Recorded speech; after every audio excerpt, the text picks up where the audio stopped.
আসসালামু আলাইকুম, আশা করি সবাই ভালো আছেন। মাইলস্টোন স্কুল অ্যান্ড কলেজের অ্যানুয়াল কালচারাল প্রোগ্রামে এসে খুবই ভালো লাগছে। বাচ্চাদেরকে এবং তাদের প্যারেন্টসরা সবাই যারা আছেন সবাইকে আমার পক্ষ থেকে অনেক অনেক শুভেচ্ছা এবং শুভকামনা।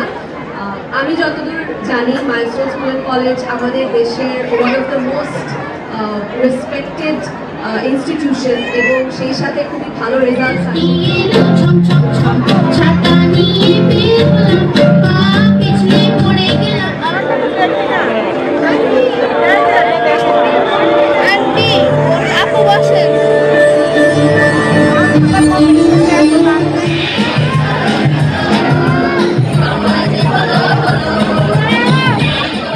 আসসালামু আলাইকুম এভরিওয়ান, সবাই কেমন আছেন? কি অবস্থা সবার? রিপা আক্তার পেজ থেকে আমি চলে এসেছি রিপা আজকে একটি নতুন ব্লগ নিয়ে। আর আজকের ব্লগটি শুরু হতে যাচ্ছে কালচারাল প্রোগ্রাম দিয়ে। আপনারা অলরেডি দেখে ফেলেছেন আজকে আমাদের স্কুলে কালচারাল প্রোগ্রাম 2025।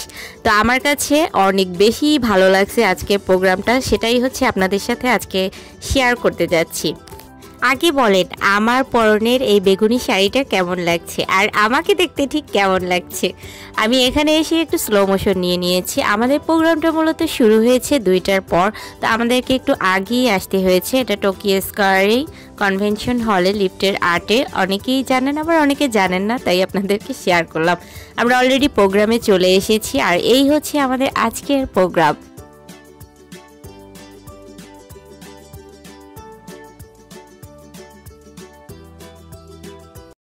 পবিত্র কোরআন তেলাওয়াতের মাধ্যমে প্রথমেই আমাদের প্রোগ্রামটি শুরু করা হয়েছে।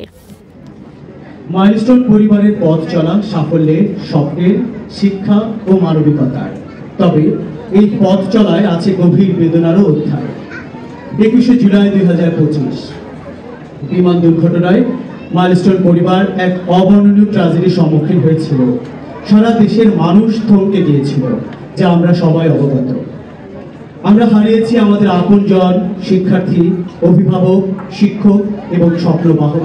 বড় বাড়ি ছিল, ছেলেমেয়েদের কত ইন্ডাস্ট্রি হতে। পড়াটা ক্লাস 2 এর জন্য রেডি করা আছে, সেই পড়াটা ক্লাস 2 তেই করতে হবে। এটা 3 তে যে পড়া সম্ভব নয়। একবার যদি ক্লাস থেকে পিছিয়ে পড়ি সেই পড়াটা আর এগিয়ে